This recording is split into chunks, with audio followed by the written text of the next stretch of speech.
sounds of Urban X. So, big news that came out. Big earthquake, 7.2 magnitude earthquake that happened in Haiti. Yes. That was the 14th. Mm-hmm.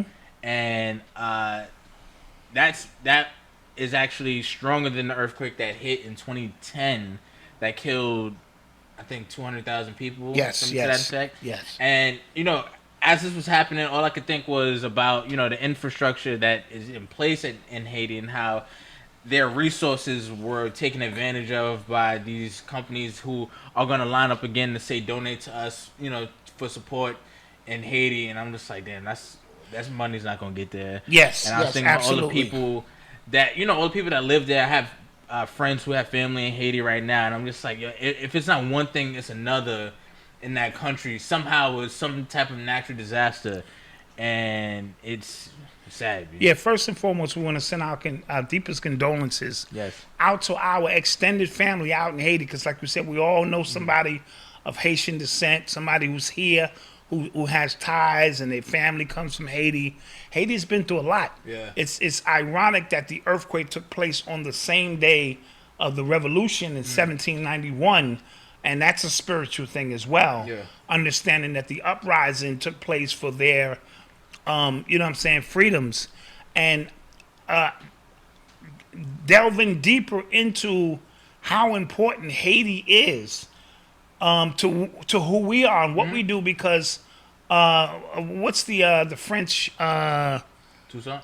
No, not Toussaint Overture, the Napoleon. Oh yes. Now people forget during the time of the Haitian Revolution that Napoleon had 20,000 or so troops here covering the Louisiana Purchase. And his goal was, after he finished smoking the Haitians, taking that land, he was going to then come over here and smoke and take American land and turn all of this into, their regime. But because the Haitians kicked their ass, he had to remove them soldiers and send them back over there to fight, and they got their ass kicked. And then he had to sell the Louisiana Purchase for something like 8 or 9 cents An acre. an acre. And as a result, America, that became a huge part of America, because America, as we see it now, would be a lot different. So, and not to forget the riches, and they said at one point, it was more natural resources in Haiti than all 13 colonies. That's why the French didn't care too much about America. They was on that, let's get this land over here. So to see them going through it still to this day, how do you whip a country's ass and owe them money for whipping their ass? Yeah, so that's one thing. Haiti is owed at this point. Side note, Blue and Red did something on Haiti, I believe 2 nights ago on Black Magic. I didn't see it yet, but I know it's probably really dope. Yeah. So somebody, Nat Turner said, but nothing ever happens to the Dominican Republic. I've always thought that. I'm like, that's the same damn island. Right. How come this side of the island gets destroyed all the time by something? It could be a tsunami or earthquake. It's always something nuts about it. You know what I mean? Mm-hmm. And the fact that they were paying the French for basically it. Who comes up with these with these rules and agreements?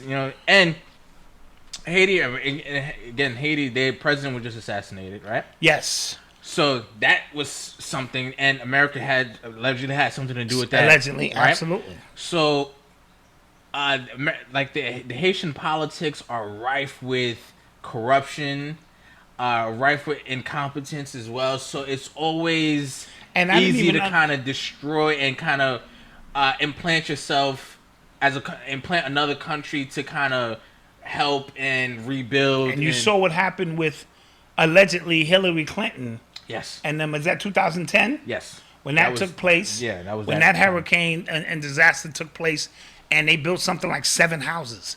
Literally, not 700 houses or 7. It was something real bizarre. And what happened to the money? What happened to the money? The resources that they have to keep this specific landmass, in my humble opinion, desolate, because it's a lot of spiritual energy that comes out of that landmass. Yeah. And there was even just doing a little bit of research. They all came together under one banner, no matter what their religious beliefs was, and said, "Yo, we gotta fuck these people up." So that's where that came about. And you had the class system.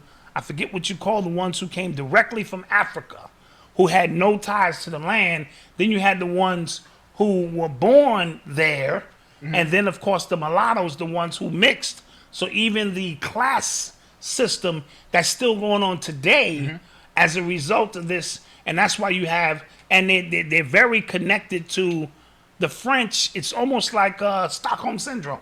Oh, yeah. So you oppress us, but we speak the French language and we take on some of the French culturalisms, and it's a really weird dynamic, and we owe you for whipping your ass is one of the things that always amazes me. Yeah. And so we want to keep our eye on what's taking place. I just thought the timing, the date, and all of those things lining up was spiritual, because we are here in America. We're in the middle of an uprising ourselves. Yes. We just don't want to realize in this what kind of uprising we're in, and due to social media manipulation, it looks like we're not all on the same page, but we're going to have to all get on the same page to fight this war.